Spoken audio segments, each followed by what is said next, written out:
This problem says, what is the buoyant force on a 0.55 kilogram ball with the radius of 20 centimeters that is half submerged in water?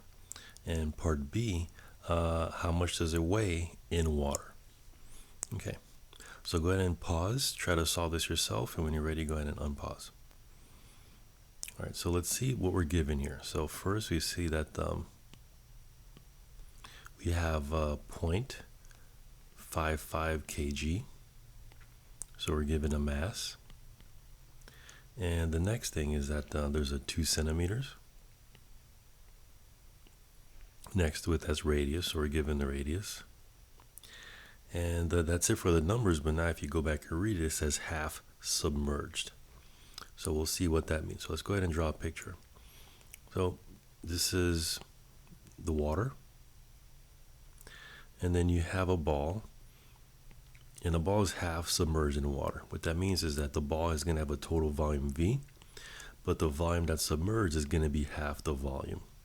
So then the volume submerged is going to be the total volume divided by 2.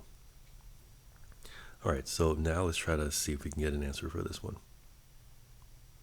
So we have our givens. One more thing we can do, let's go ahead and rewrite 2 centimeters in terms of powers of 10.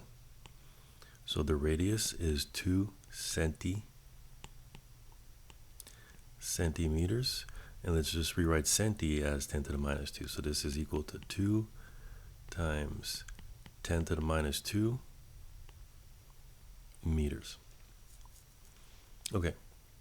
And the equation that we're going to use is the buoyant force is going to equal the density of the fluid, in this case your water, and then multiplied by the volume submerged times gravity.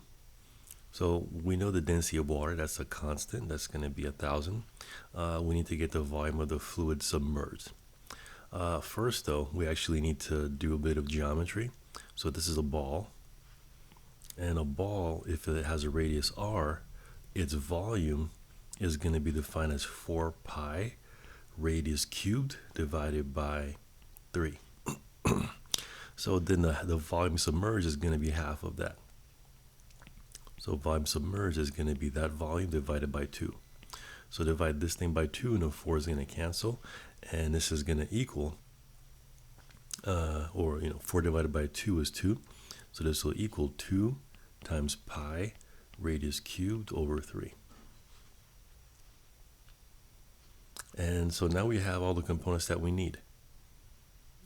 So let's go ahead and rewrite the equation. So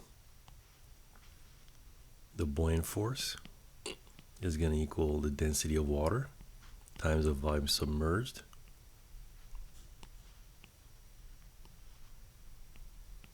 times G.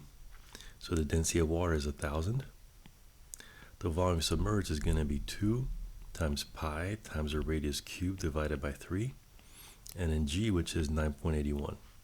So the only thing we're left for us to do is to enter the radius of the ball. So this is going to equal 1,000 times 2 times pi over 3. The radius is 2 times 10 to the minus 2 cubed and times 9.81. And this is going to give us a buoyant force of 0.16 newtons. And now part B, we want to find the weight of this ball in water. And that equation, we're going to use this equation that the buoyant force is going to equal the weight, Fg, of the ball in air minus the weight of the ball in water. So let's get the weight of the ball in air. That's just going to be Fg, which is going to be mass times G. And so that's going to be the mass 0.55 times 9.81. And let's go ahead and enter those two values then. So a little while ago, we found the buoyant force. The buoyant force was, let me just rewrite that equation again. So we're going to use Fb equals the weight in air minus the weight in water. So we found the buoyant force, that's 0.16. The weight in air is 0.55 times 9.81 minus the weight in water. So I'll just write FGW.